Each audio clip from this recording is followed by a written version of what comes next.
Hello everyone. For those that don't know me, my name is David Presson, and I'm the Director of Investments for Wealth Management at First Bank. Today I would like to provide a brief mid-year update on the stock market, what's driving recent returns, and then some perspective on what to expect over the rest of the year. It's been some year already, and we're only about halfway through. This year has had elements of 1918, which saw the ravages of the Spanish flu, 1932 with historically high unemployment, 1968, which saw large amounts of civil unrest, and 1999, which saw a boom in internet and tech stocks. All of these trends have played out in just the first 6 months of this year. Yet despite the horrible daily news of more active cases and deaths from COVID-19, the U.S. stock market just posted one of its best quarters in decades. The S&P 500 was up 20.5%, its best quarter since 1998, and during the 50 trading days from the March 23rd low, the S&P was up around 40%, the best 50-day period in its history. This was the 9th best quarter in history, which, by the way, followed the first quarter, which was the 9th worst in history. But with these historically strong gains, I'm often asked, why? Well, there's several reasons why we've seen the stock market do so well, though current news still appears somewhat discouraging. The stock market tends to discount future news about 6 to 9 months in advance. Wayne Gretzky, one of the greatest hockey players of all time, once said, "I skate to where the puck is going to be, not where it is now."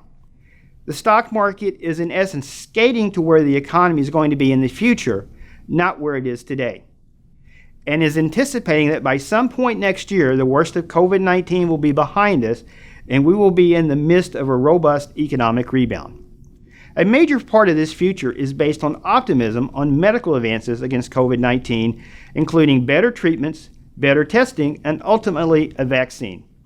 There is growing optimism that a vaccine could be ready as early as this fall. There are at least 80 companies around the world working on a vaccine and millions of scientists studying and working on finding better treatments to help in recovery times and reduce mortality rates.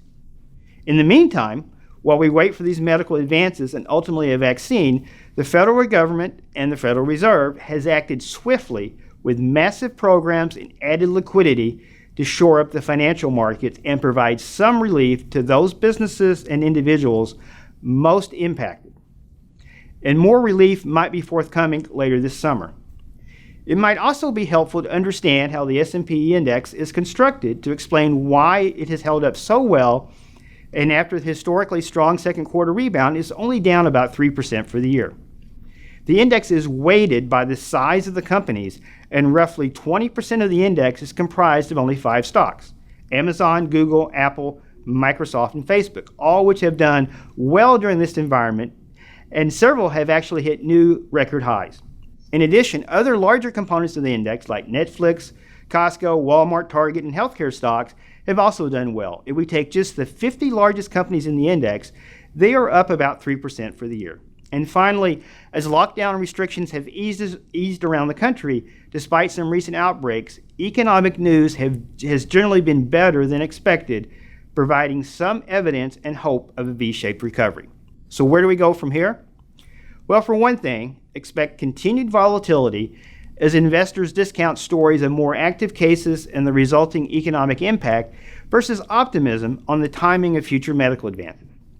If investors didn't have enough on their plates already, we have an election coming up which will create more uncertainty. But remember this, there's a record amount of cash on the sidelines today, close to $4 trillion. With low yields, this money needs a place to go for higher returns. Thanks for your time today, and if you have any follow-up questions or would like to review your situation in more detail, please contact your current wealth professional here at First Bank.